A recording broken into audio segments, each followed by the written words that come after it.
Está no ar. Gente que fala. Gente que fala. Tem texto e direção geral do jornalista Fausto Camunha. Gente que fala. Reúne de segunda a sexta-feira formadores de opinião para discutir as principais notícias do dia.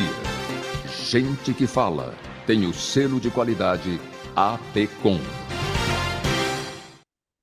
Olá, olá! O programa Gente que Fala está começando aqui pela Rádio 365, a sua rádio de todos os dias, pela UTV, a TV da internet, também pelas redes sociais, nossos perfis todos no ar, Instagram, Facebook, nosso canal no YouTube, para você acompanhar essa nossa jornada de hoje. E tem a reapresentação a partir das 10 da noite pela Rádio Cultura AM 990 de Dois Córregos, cidade do Centro-Oeste Paulista e também para outros 20 municípios lá da região. Pela próxima hora a gente quer você por aí curtindo, comentando, compartilhando a transmissão do programa Gente que Fala nas redes sociais. Eu sou o Mauro Friesman, edição de terça-feira, começando agora, e eu apresento o nosso convidado de hoje para uma conversa super especial, Antônio Tutilho, presidente da CNSP, a Confederação Nacional dos Servidores Públicos. Como está, Tutilho? Seja bem-vindo mais uma vez, obrigado pela presença com a gente. Obrigado, Mauro. Como sempre, é uma alegria sempre participar desse programa, que é, como eu sempre costumo dizer, é um espaço democrático, é aquilo que a gente se sente à vontade para colocar os problemas do nosso Estado e do nosso país. Bom, antes, Tutilho, do nosso primeiro assunto aqui, da nossa conversa sobre funcionalismo público, hoje é dia 26 de dezembro, né? Sim. Acabou, o Natal passou, mas o espírito natalino está presente. Eu quero saber como é que foi o seu Natal, deixar aí a sua mensagem de fé, de esperança, de renovação para os próximos passos que virão aí, que é a virada do ano, né? Sem dúvida, né? Eu acho que nós sempre esperamos essa passagem pelo Natal, que já fizemos ontem, e que, na verdade, é um momento de que a gente percebe que há um momento de mais solidariedade, é um momento de que parece que o mundo fica mais iluminado, né, Mauro? As pessoas se entendem melhor, há uma compreensão melhor, e eu acho que é uma luz divina mesmo que passa por todos nós, e eu gostaria que isso acontecesse nos 365 dias do próximo ano, em que a gente possa se entender cada vez mais, que a gente possa conseguir fazer um diálogo muito forte, né, para que esse nosso país possa ter um pouco mais de tranquilidade, muito mais de paz, muito mais de harmonia, e que a gente possa estar pensando não em problemas de ódio, mas em problema de paz, em problema de resolver aquilo que precisa o nosso Estado, que precisa o nosso país, e que a gente, Deus nos ilumine e que assim aconteça. A chama da esperança fica sempre acesa, né, Tutilho? Sem Que dúvida. esse momento, né, que traz essa celebração, essa confraternização, essa fraternidade, né? A gente fica naquela expectativa de que isso, né, não seja só para esse momento, que fique para o ano Claro, inteiro, né? sem dúvida nenhuma. É isso que a gente espera. E eu percebo assim, nessa movimentação que a gente teve com toda a diretoria, já antes mesmo do Natal, quando participamos, quando entrosamos, né, e verificamos, depois do nosso seminário, que a gente pode até depois comentar alguma coisa, mas há assim uma preocupação de atingir algumas metas, né, com ações concretas, com ações que possam desenvolver um trabalho mostrando o que é a nossa missão, né? Eu acho que ninguém está aqui para se promover, ninguém está aqui a fim de ganhar dinheiro, nem nada disso. Mas nós temos, eu acho que, Mauro, cada um de nós tem uma missão nessa vida e a nossa missão é dentro da nossa família, e eu falo assim, uma família não só que é, eu acho que a família minha, a família, a sua família, que a gente acho que respeita muito, mas é a família da CNSP também, para que a gente se una cada vez mais e que possa realizar ações para que aquilo que a gente planejou no nosso seminário, a gente pode depois discutir um pouco isso, para a gente poder conseguir efetivamente que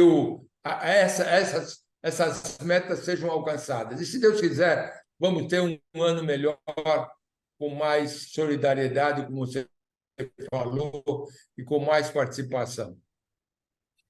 Muito bem, e como eu falei aqui, a gente já de olho em 2024, os próximos passos, né? O horizonte agora é a virada do ano, porque ano par, todo mundo sabe, no Brasil, ano par, ano de eleições, não é? Ano que vem tem aí a disputa municipal, e o fundo eleitoral de 2024 para as disputas municipais deve ser recorde, deve chegar a 5 bilhões de reais. Esse volume de recursos ainda está em debate no Congresso, pode ser alterado, mas é um desejo principalmente dos deputados que pretendem se candidatar às prefeituras ou apoiar seus aliados em seus redutos eleitorais. E caso se confirme mesmo esse valor, o aumento será de, olha só, Tutílio, 150% em relação ao fundo eleitoral de 2020. Por que que a gente está falando 2020? Porque a gente está comparando eleição municipal com eleição municipal. Muito dinheiro, hein, para financiar campanhas. Não, eu acho, na minha opinião, ô, Mauro, isso é assim um absurdo, mas enorme, enorme, enorme, né? Que você já coloca 150%, isso é um número, 150% só se for a inflação argentina, né? Porque fora disso não tem como você chegar a 150%, só na Argentina. Mas eu acho que cada vez mais o que a gente percebe, quer dizer, lá se começou com 2 bilhões, né? E vai aumentando, vai aumentando, vai aumentando. A gente verifica a própria previsão orçamentária, Mauro, que está colocada dentro do orçamento do governo federal para 2024 colocava um valor de 939 milhões. 939 milhões. Agora, se o orçamento prevê isso, como é que agora uma comissão mista, que é de deputados, né, vai propor um valor que é um pouco mais de que 5 bilhões que você falou, mas chega a quase perto de 6, é 5,6, né? Bilhões, quer dizer, eu acho um absurdo muito grande. E o pior disso, Mauro, é que muita coisa é desvirtuada, não é aplicada especificamente na área eleitoral, né? Em que você verifica uma série de coisas que não são, vamos dizer assim, colocadas na ordem do dia. Por exemplo, se coloca que um valor desse tem que ser aplicado para efeito de eleição das mulheres. Aí eles pegam um número enorme de mulheres, só que a grande maioria não participa da eleição, só ganha aquele recurso, repassa aquele recurso para alguém e depois tem um mínimo de voto, porque ninguém votou nela, porque ela não fez propaganda nenhuma. Então é uma fraude, isso é uma fraude e acontece. Quem é beneficiado violentamente com isso são os caciques do partido. São eles que manipulam todas essas verbas, né? Que fica a critério de cada partido. Primeiro, começando, Mauro, eu acho que é uma loucura total o Brasil ter 33 partidos. Isso é uma coisa que não existe em lugar nenhum do mundo. Como é que você pode. A gente está verificando o que tem acontecido hoje com o governo federal, quando você precisa fazer uma coalizão em que atende a 20 partidos, por exemplo, para formar uma base, porque senão você não governa, e aí você faz assim um fatiamento dos próprios ministérios, você faz um fatiamento de emendas, você faz um fatiamento de aquilo que parece que cada vez mais é o toma lá da cá violento que a gente percebe, porque senão você não governa. Isso é o centrão manipulando a colocação, e cada vez pior, né? Se chamava, no ano passado, se discutiu muito que existia um orçamento secreto. Só que hoje aumentou esse orçamento secreto, porque você tem que atender a um número muito maior de partidos. Então, eu acho que cada vez que esse fundo eleitoral aumenta, a possibilidade de você corromper ainda mais, a possibilidade de você fraudar ainda mais um problema eleitoral é muito grande. Então, eu acho que não poderia haver essa decisão simplesmente de uma comissão e que vai. Claro que eles sempre colocam aquilo que é importante para eles, muitas e muitas despesas pessoais são colocadas dentro desse fundo eleitoral e acaba deturpando tudo. Eu acho que é um negócio que a gente não dá para imaginar. Teria que haver uma forma de limitar isso e fazer com que não sejam os próprios deputados que definam aquilo que é benéfico para eles mesmos, né? É a sua percepção, o seu olhar e a sua indignação também, não é, Tutílio, em relação à corrupção, à falta de transparência na prestação de Sim, contas do uso do fundo eleitoral, né?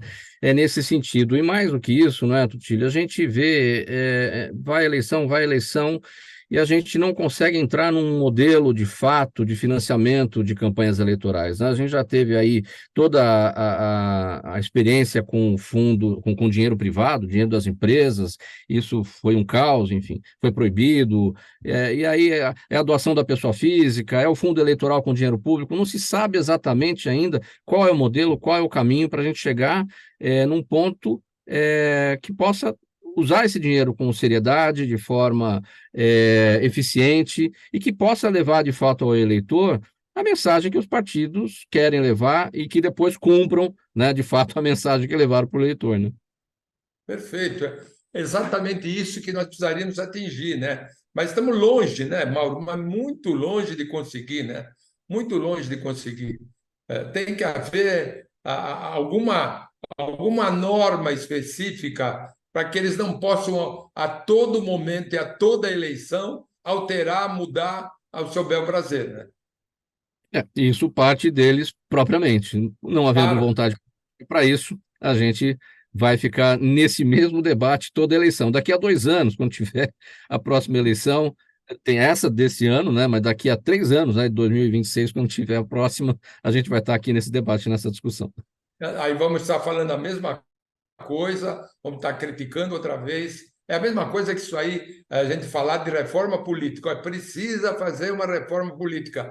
Só que eles não fazem porque eles não querem mudar aquilo que estão lhe beneficiando, né? Não existe reforma política. Como também o problema do fundo eleitoral. Vamos mudar a página aqui do programa Gente que Fala, com mais um assunto. O programa Gente que Fala, edição de terça-feira, aqui pela Rádio 365, a sua rádio de todos os dias, pela UTV, a TV da internet, pelas redes sociais, Instagram, Facebook, o nosso canal no YouTube e a retransmissão pela Rádio Cultura AM 990, de Dois Córregos, no Centro-Oeste Paulista e 20 cidades da região, a partir das 10 da noite. Tutílio, é o seguinte agora. O governo federal projeta déficit primário de 5 bilhões e 600 milhões de reais para as estatais federais neste ano, que está acabando, 2023 ainda. A estimativa é superior ao rombo de 3 bilhões de reais previsto na Lei de Diretrizes Orçamentárias. As companhias sob o governo federal não registram prejuízo desde 2020, o primeiro ano da pandemia. O Ministério da Gestão e Inovação disse que o Tesouro Nacional não fará nenhum aporte para cobrir o déficit. E, segundo a pasta, o próprio Ministério da Gestão e Inovação, não existe rombo, e sim investimentos com recursos que as empresas já têm caixa, e o déficit é uma medida calculada com receitas e despesas de cada ano. Então, não considera os recursos que já existem em caixa. Tudo modo de ver, não é, Tutílio? Conforme você quer a sua contabilidade. Se você tem dinheiro em caixa, mas você quer gastar mais do que você arrecada, você está fazendo um rombo. Se você não quer gastar mais do que você arrecada, você está fazendo um superávit aí, independentemente do caixa que você tem, né? Claro, claro. Porque você veja, mais uma vez, tem uma previsão orçamentária e que não é respeitada, né? Você prevê alguma coisa e a gente percebia que em anos anteriores não era assim. Pelo menos nos 5 anos anteriores, a coisa não funcionou aqui. Não haveria, ou não foi registrado um déficit, sim superávit, né? Então, agora, a gente percebe que a partir deste ano está havendo assim, o governo quer gastar muito, porque ele quer movimentar a economia de certa forma. Para que eu movimente a economia, eu tenho que gastar, gastar, gastar. Só que eu acho que, como na nossa família, você não pode gastar acima daquilo que você ganha. Então, a previsão do governo tem sido, olha, vamos gastar mais, e a gente percebe até um movimento diferente entre o presidente, por exemplo, e o seu ministro da Fazenda, porque o ministro da Fazenda diz assim, olha, nós queremos para 2024 um déficit zero, e a gente sabe que isso é quase impossível. Mas, por outro lado, você tem o governo dizendo, não, não quero isso, nós temos que gastar para movimentar a economia. Então, uma previsão de quase 6 bilhões de déficit é uma coisa absurda que também não poderia acontecer, porque o reflexo disso posterior é muito grande. Nós já vimos esse filme anteriormente, né, Mauro? Nos governos anteriores, quando havia esses déficits e que nós fizemos campanhas e muitas campanhas para gastar, gastar, gastar, gastar, depois vem a conta e o povo paga essa conta. É ilusão você dizer, hoje eu quero liberar porque todo mundo tem que andar de avião, porque todo mundo tem que comer não sei o quê, tem que comer carne, tem que comer. Tudo é fantasia isso, né? Porque no fundo, ah, aí eu verifico que nós temos, e eles que falam, temos 33 milhões de pessoas na pobreza. Será que você só gastando e gastando resolve esse problema? Eu acho que cada vez o povo brasileiro acaba ficando mais pobre.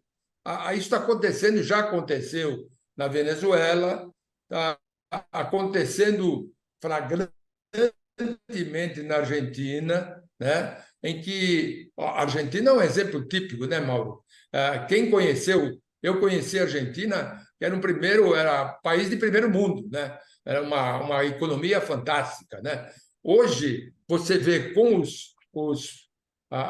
aqueles que tomaram posse, peronismo, etc. Hoje viveu um povo pobre. Hoje você tem que nós falávamos, uma inflação que chega a 162% ao ano. Quer dizer, um negócio. E o presidente já disse agora que nos próximos meses pode chegar a 40% em um mês. Então, se acontecer, eu vou aumentar ainda mais a inflação, porque eu quero me precaver naquela minha mercadoria em que alguém, que é o presidente, está dizendo que vai aumentar 40%, eu vou aumentar tudo para não ter prejuízo. Então, a inflação cada vez maior. Mas, voltando para o nosso país, nós temos esse déficit das estatais. As estatais têm um problema sério, né? Porque você acaba colocando nas estatais pessoas que não poderiam ter sido colocadas lá pelo Congresso, que dizia o seguinte: você saindo, você é político, você sai do governo X e você não pode, por 3 anos, assumir nenhuma estatal, né? E hoje não. O ministro Lewandowski, antes de se aposentar, o que ele fez? Ele acabou derrubando isso, né? Derrubou, e agora o próprio Supremo Tribunal Federal ele fica numa amarração para decidir esse problema, porque nós tivemos acho que foi o ministro Mendonça que pediu vista. E você tem a vista, você tem que declarar o seu voto até 3 meses. Ele demorou 9 meses, portanto, não seguiu aquilo que tem no regimento interno, e aí foi contra. Daí o ministro Nunes pede também vista. Bom, se ele pediu agora, pelo menos mais 3 meses, então eles vão amarrando a coisa de tal forma que as pessoas possam continuar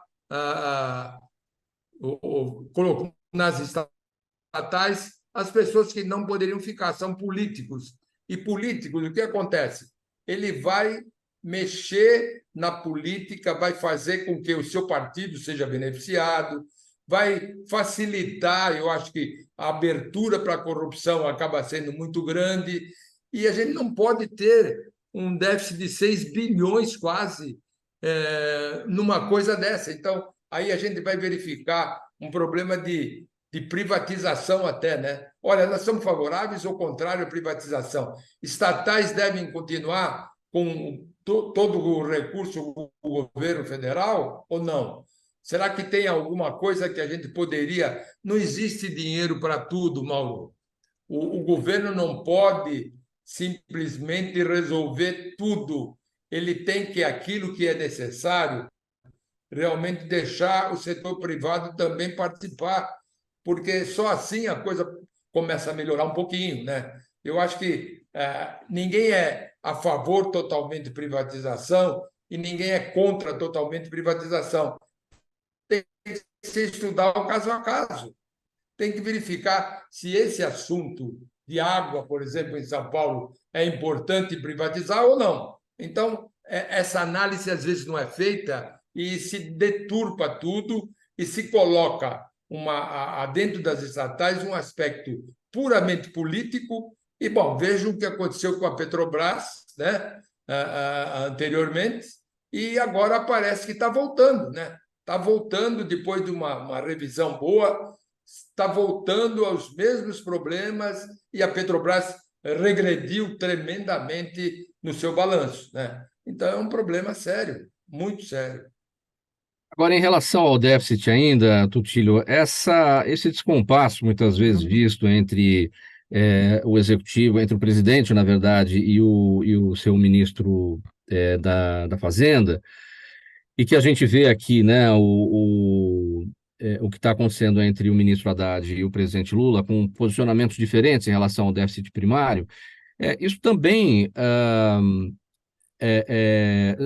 já ocorreu em outros governos também, esse descompasso entre o presidente e o ministro, porque o presidente sempre vai querer recursos, ele precisa, né, ele tem uma visão política pela frente. O dono da torneira ali, que é o ministro da Fazenda, não necessariamente vai olhar para o lado político, ele precisa olhar para o lado das contas, precisa olhar para o lado das finanças do país, né? Então, aí fica aquele jogo, né? Então, a gente nunca está, né, de olho numa situação onde os dois caminhem paralelamente ali, em nome das contas bem fechadas, em nome dos bons investimentos bem feitos.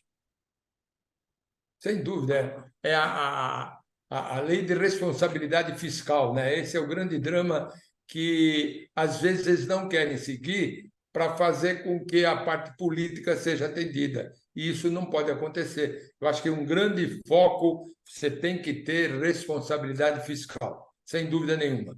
Senão não chegamos a lugar nenhum. O programa Gente que Fala prossegue por aqui, edição de terça-feira, com o Antônio Tutílio, presidente da Confederação Nacional dos Servidores Públicos, pela Rádio 365, a sua rádio de todos os dias, pela Altivia TV da internet, pelas redes sociais, Instagram, Facebook, também o nosso canal no YouTube, e a retransmissão a partir das 10 da noite pela Rádio Cultura AM 990, de Dois Córregos, no Centro-Oeste Paulista e para 20 cidades da região. Vamos seguir aqui para o próximo assunto.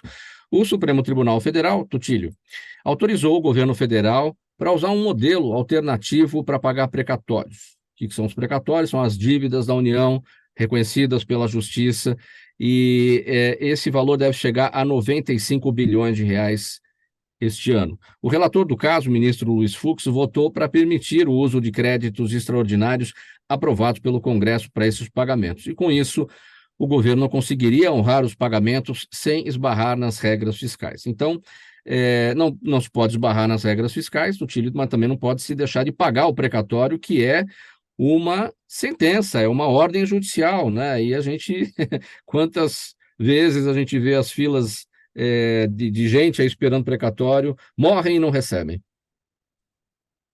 Verdade, verdade.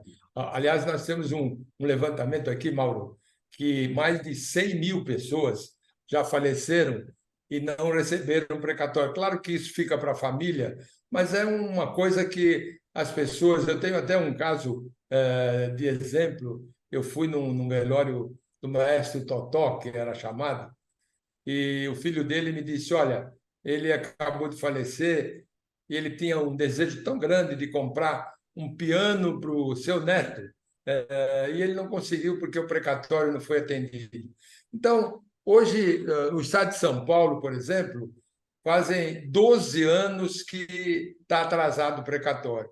É como você falou, já foi julgado, isso é um caso definitivo na justiça, é um caso principalmente de salários, que você tem que pagar.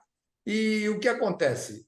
Não se paga a calote. O pior, Mauro, que isso já, desde a Constituição de 1988, sistematicamente se coloca um calote muito grande, porque se determina em determinado momento que você altera por mais 10 anos o pagamento. Aí chega num outro momento, você altera por mais 5. Aí, num outro momento, você altera por mais 10. Nós fizemos uma conta, nós já estamos, se colocar tudo isso, e se fosse pagar, teria aí uns 50 anos de atraso de precatório. Então, cada vez aumenta mais o valor. Então, aí vem o Supremo e diz o seguinte: não, aí vem o problema terrível que você coloca, né?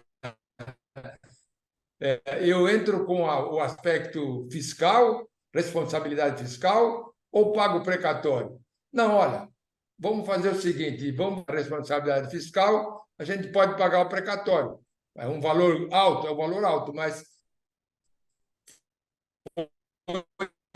uma má gestão de todo, vai acumulando, e houve até, e a gente tem que verificar muito seriamente essa decisão, Mauro, porque a impressão que o Supremo também diz assim: olha, eu coloco que é necessário o pagamento de precatório e, por ser necessário, eu vou ficar fora da responsabilidade fiscal. Mas tem um outro aspecto que o pessoal não está enxergando, que é uma decisão que o Supremo voltou atrás.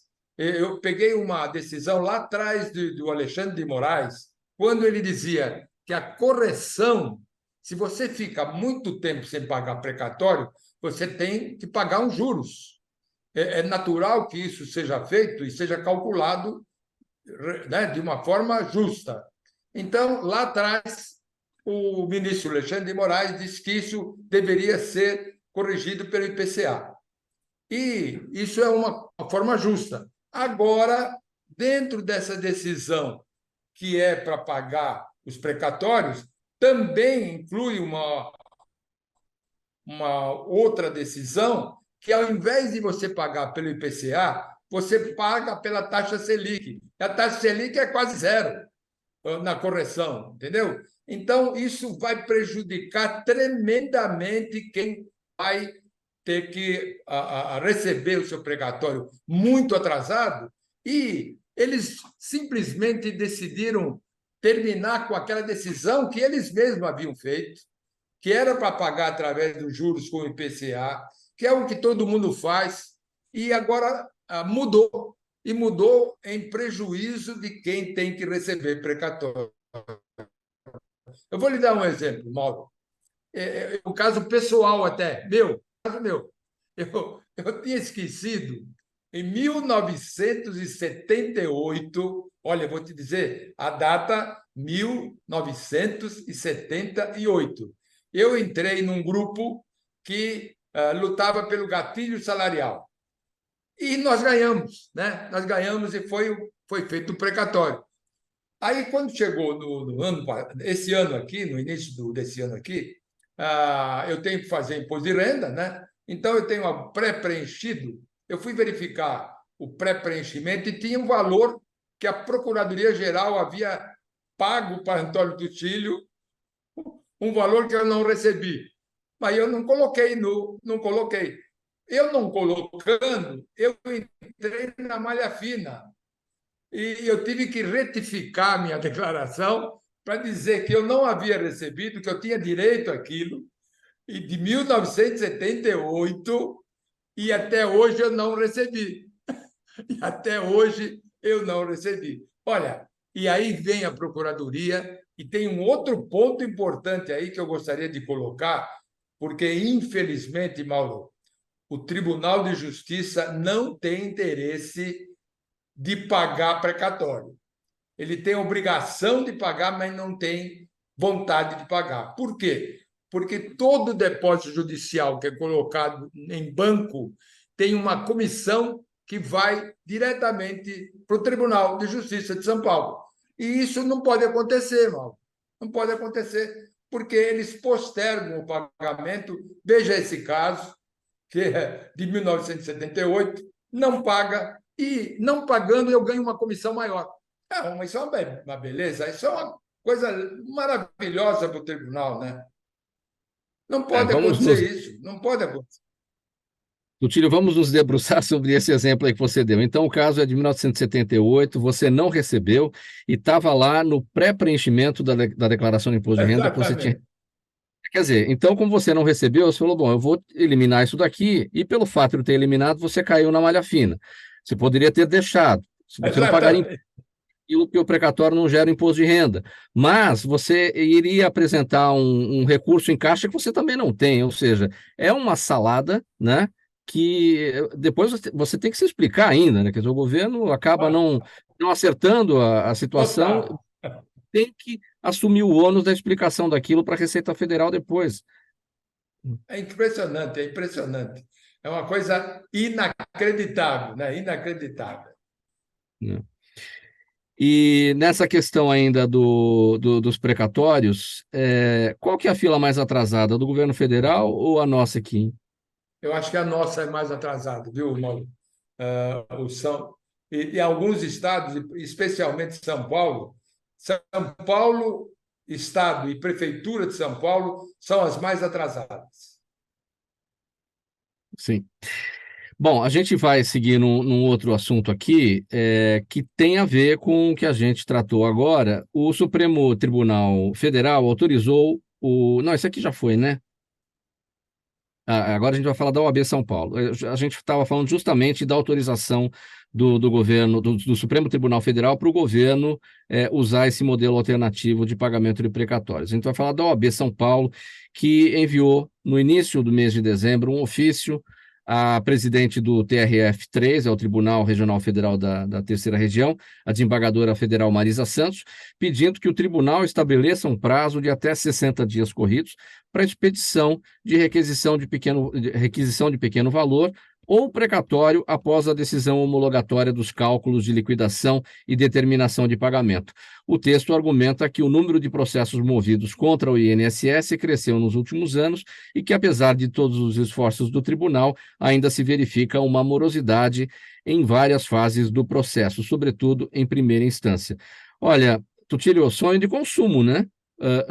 Receber valores, os pequenos valores ou precatórios após uma decisão do homologatória dos cálculos no prazo de 60 dias.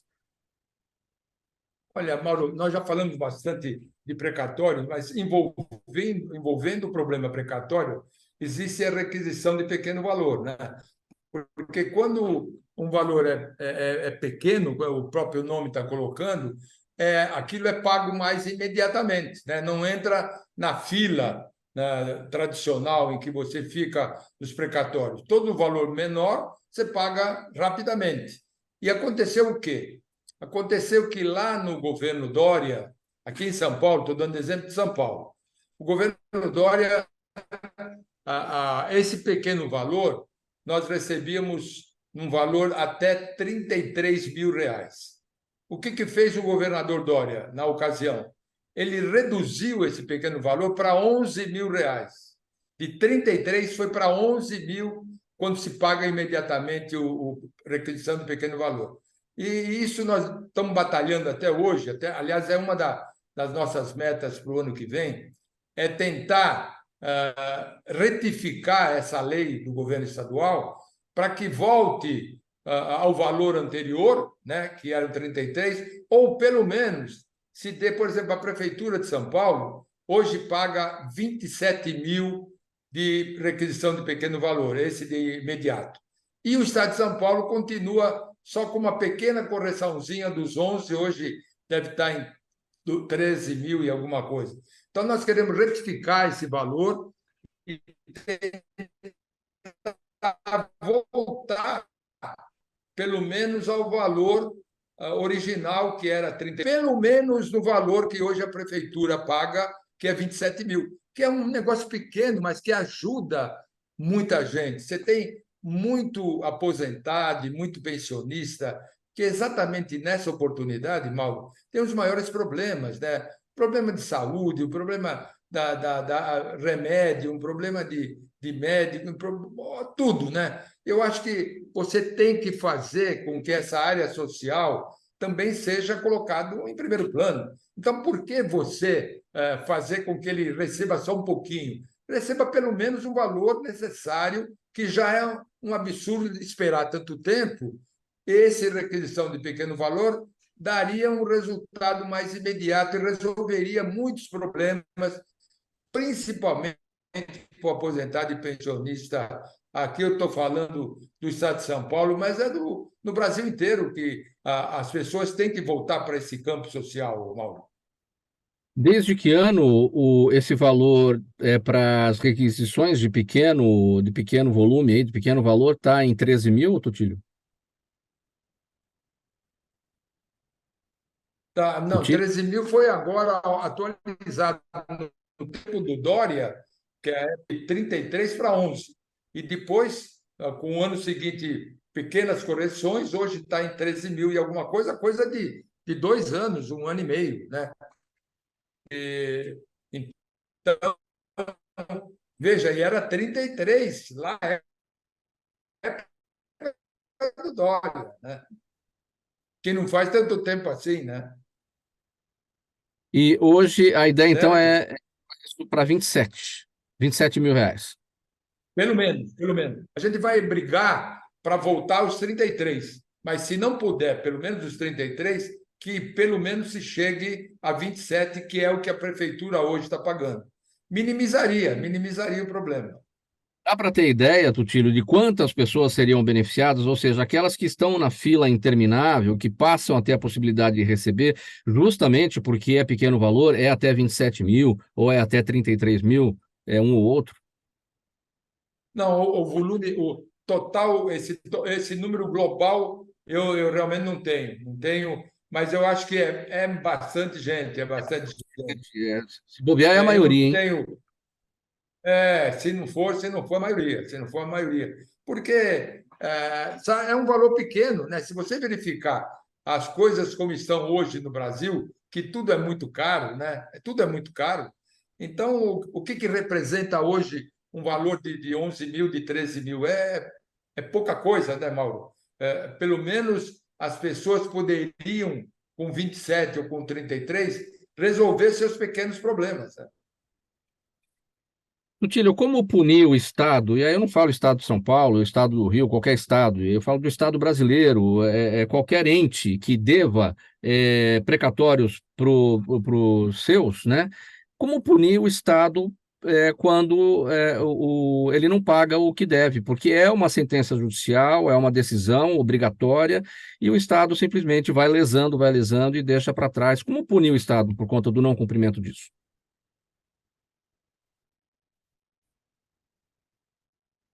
Tutílio? Eu acho que a gente poderia punir o Estado se imparcial. Então, o que a gente vê hoje, infelizmente a gente tem que dizer isso, que o Supremo Tribunal hoje ele está de uma forma politizado, né? E sendo politizado, ele atende principalmente aquilo que interessa mais ao governo, né? É só a gente voltar ao caso lá de emenda 41, rasgou a Constituição quando reduziu o salário. Nós entramos com uma ação, ganhamos aqui no Tribunal de Justiça de São Paulo, foi no tempo do Jobim, conversamos com todos os ministros.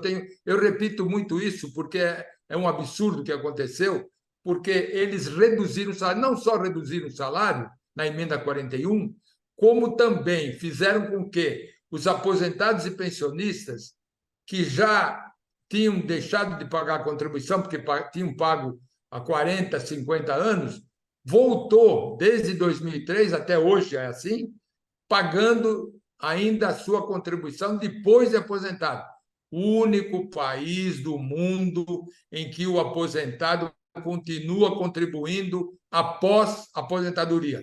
Isso eu não me conformo, é o problema da PEC 555, que nós já falamos aqui diversas vezes, e que vamos voltar à baila, porque é uma injustiça que o aposentado e pensionista continue pagando contribuição que ele já pagou. E ele não tem culpa se os gestores não fizeram previsão para o pagamento dessa aposentadoria e aí falam que a Previdência está quebrada e que tem que ajudar, mas ajudar só assim, pegando do aposentado e pensionista, eu acho que tem muita coisa que poderia ser cortado, né? Por exemplo, quantos cargos tem hoje as assembleias legislativas?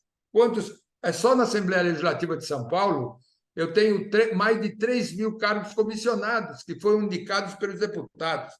Quantos cargos tem o Supremo Tribunal? Quantos cargos tem o Superior Tribunal de Justiça? Quantos penduricalhos têm os deputados, os senadores, os ministros, os tribunais, todos? Eu acho que esse é um problema. Muita gente está ganhando acima do teto. Por que só esse grupo ganha acima do teto? Esse é um outro problema nosso, né, do teto salarial, que é um problema Sim. sério. Tutílio, ainda em relação aos precatórios que a gente estava tratando aqui, você destacou a mudança do cálculo, né, de INPC para a taxa Selic, o que seria um prejuízo enorme, uma perda enorme aí na recuperação do valor desse dinheiro que está parado e à espera aí, de cada um de nós.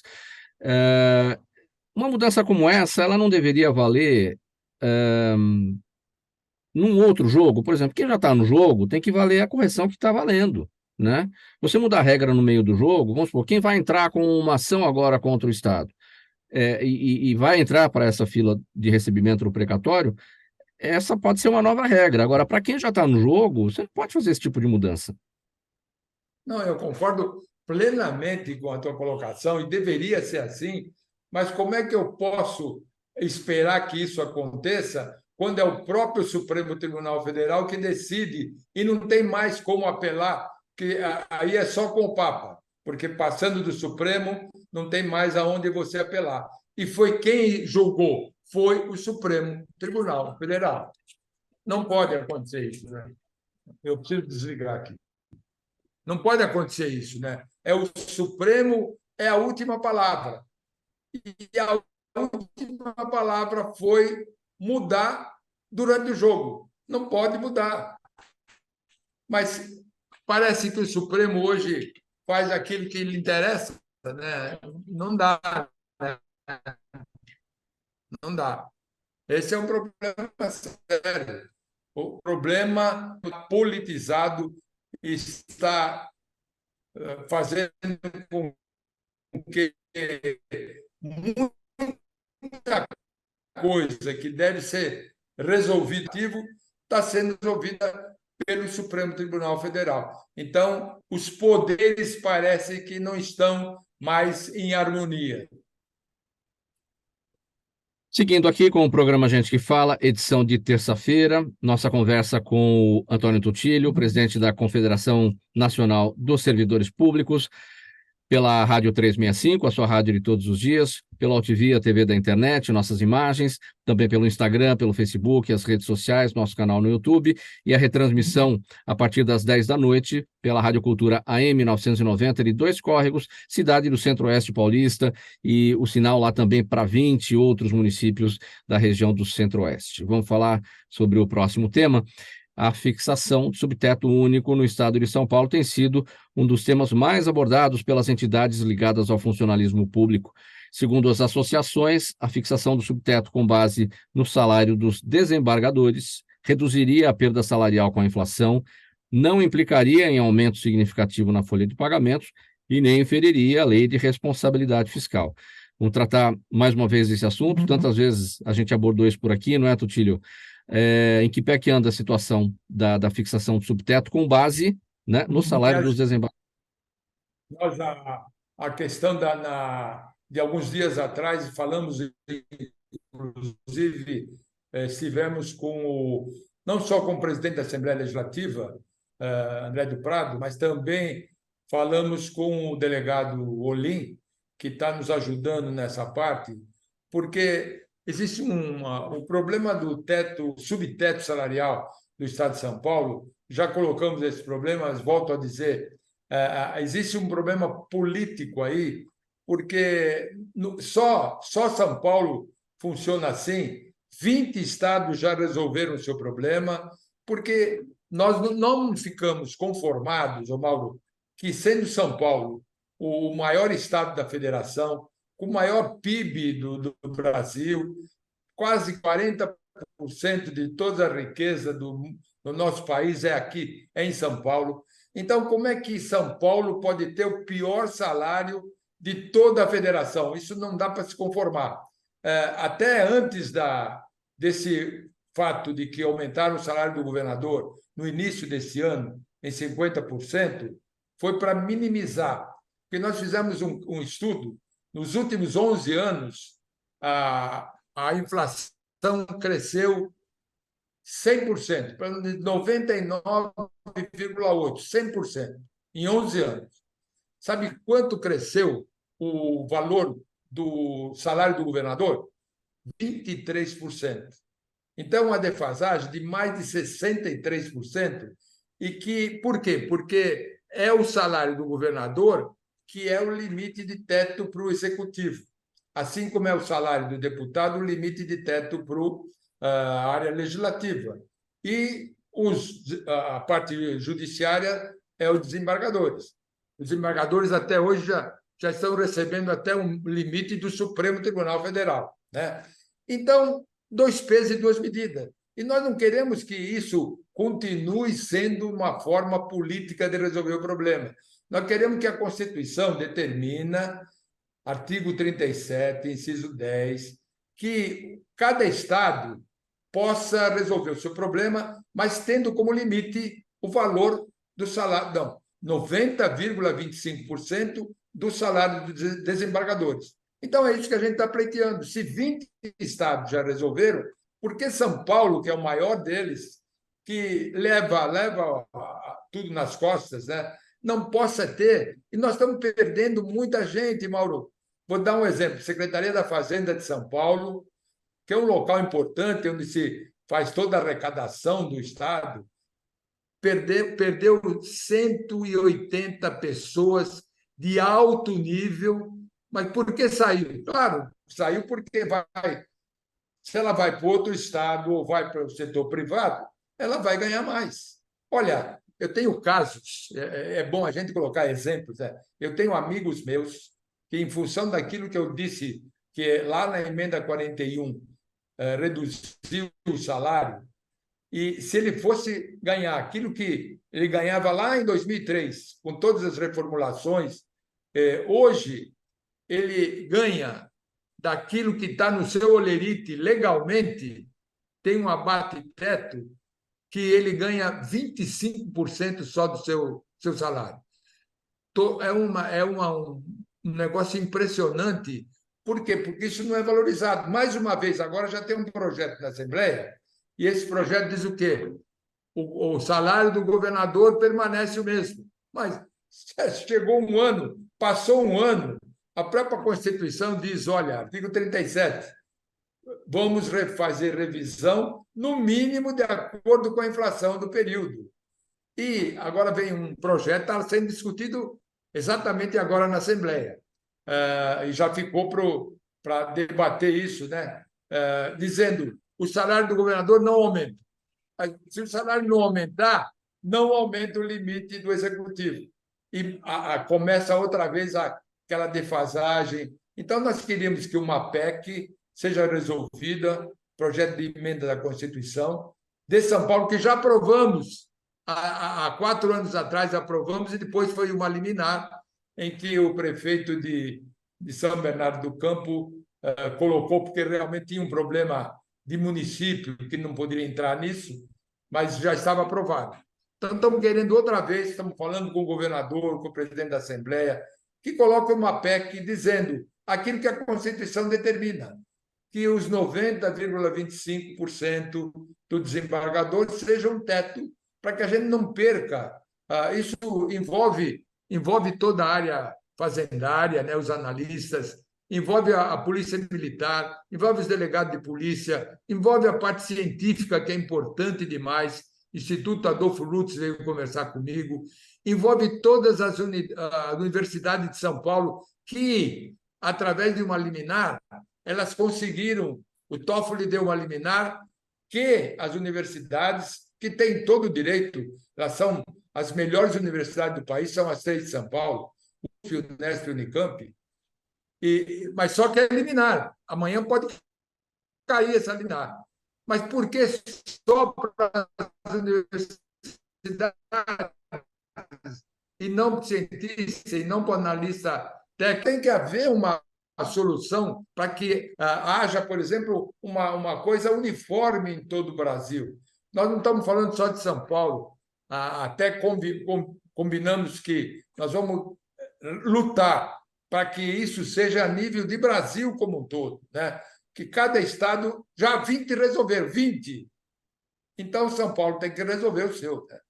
Esse é um assunto até espinhoso, não é, Tutílio? Tem que ser muito bem esclarecido, porque fica claro o entendimento, a regra, o limite no executivo é o salário do governador, o limite para o funcionalismo, né? O limite no legislativo é o salário do deputado, o limite no judiciário é o salário do desembargador. Se você ficar com esse limite muito baixo, você vai colocar em estagnação os salários dos vencimentos do funcionalismo. Então, o que se quer com o aumento do teto, né, do governador, enfim, para que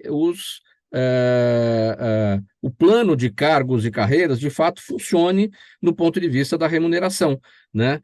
E só que para isso acontecer, aí a população fala, mas peraí, um aumento de 50% no salário do governador, porque fica aquela coisa, como assim? Ninguém tem 50% de aumento do salário, mas é preciso levar em consideração este ponto, é preciso levar em consideração quanto tempo o salário do governador não é reajustado, não foi reajustado. Então, depende de um amplo esclarecimento que muitas vezes é difícil de ser feito.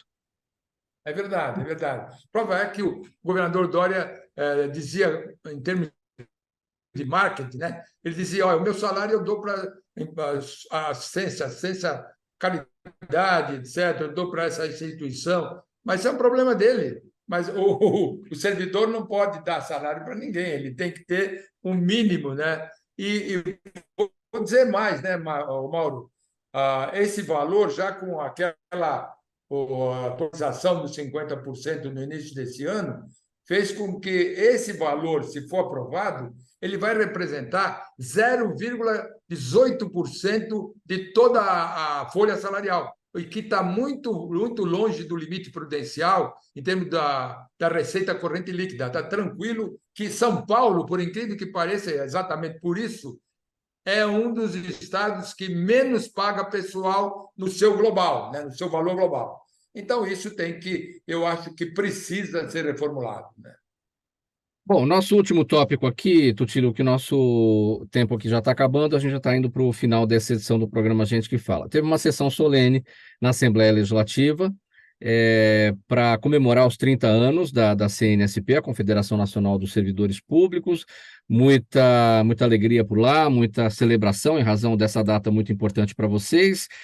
Enfim, tem muita coisa para falar em 30 anos de trabalho, mas como é que você estabelece um balanço breve, um resumo breve sobre todas as conquistas e o que vem pela frente aí nos próximos 30, 60, 100 anos?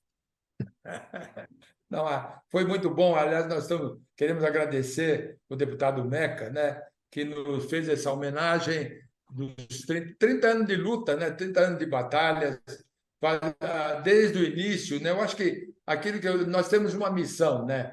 A nossa missão é defender o servidor público, por consequência, você defende o serviço público e, por consequência, você está defendendo o povo, né? Eu acho que nós temos obrigação, Mauro, de defender que o serviço público seja o melhor possível. Nós temos que treinar melhor o servidor, nós temos que atender melhor a população. Eu acho que existem problemas, mas esses problemas precisam ser atacados. Já lutamos bastante, muitas vitórias, muitos problemas, muitas decepções, muitas derrotas até, mas não sem lutar, né? Eu acho que é uma coisa que nós vamos continuar batalhando. Temos metas para serem atingidas, as nossas futuras metas já definidas envolve problema ligado à previdência, envolve problema ligado à educação. A educação, Mauro, está um descalabro em termos do Brasil. O Brasil é o 53º do mundo em 80 países, com a pior educação dos últimos tempos, e alguma coisa nós precisamos fazer. Nós até no seminário debatemos muito isso. Temos que mostrar e tentar fazer com que isso que se fala, que a educação é prioritária, mas precisa ser colocada no papel, precisa ser colocada em prática, precisa o orçamento espelhar isso. Então, aí a luta do teto, a luta do precatório, a luta de muita coisa que tem pela frente para que a gente possa desenvolver um trabalho e fazer com que esse serviço público seja valorizado, né? Seja respeitado. É isso a nossa missão, Mauro. Rutilio, 30 segundos para a sua mensagem final aqui, a sua mensagem de ano novo, o nosso último encontro aqui em 2023, a gente vai se encontrar em 2024, o agradecimento a você, à Confederação Nacional de Servidores Públicos, por toda essa colaboração, por todas essas conversas e os esclarecimentos, a formação de audiência, a formação de opinião aqui para a nossa audiência. Muito obrigado, eu que agradeço, quero agradecer toda a equipe do Gente que Fala, desde o Mauro, que também nos atende muito bem, que tem esse jogo de cintura muito bom, e agradecer a Zenilda, ao Pedro, ao Fausto Camunha, que é um grande amigo e que coloca assim à disposição esse espaço que é importante para a gente mostrar para o povo o que está acontecendo e que o próximo ano seja de muita alegria, muita paz, muita harmonia e que a gente possa estar cada vez mais unidos para tentar resolver os problemas do nosso país. Muito obrigado, Antônio Tutílio, por todas as participações, as colaborações ao longo de 2023. A gente vai voltar a se ver em 2024 com muito mais conversa por aqui, esclarecimentos com assuntos importantes sobre o funcionalismo público. Antônio Tutílio, o presidente da Confederação Nacional dos Servidores Públicos. A gente encerra aqui essa edição do programa Gente que Fala de hoje, que é sempre uma realização da ABECOM, apresentação minha, Mauro Friesman, pauta e redação do Pedro Schiavon, Zenilda Salvato, nossa diretora de produção, jornalista Fausto Camunha, o nosso diretor-geral, e você, espectador, você ouvinte, você internauta, a razão da nossa presença aqui todos os dias. A gente fica por aqui, voltando amanhã pela Rádio 365, a sua rádio de todos os dias, pela AltV, a TV da internet, pelas redes sociais, Instagram, Facebook e nosso canal no YouTube, e a retransmissão à noite, às 10 horas, pela Rádio Cultura AM 990, de Dois Córregos, no Centro-Oeste Paulista e outras 20 cidades da região. Muito obrigado pela audiência, um abraço a todos, tchau e até amanhã.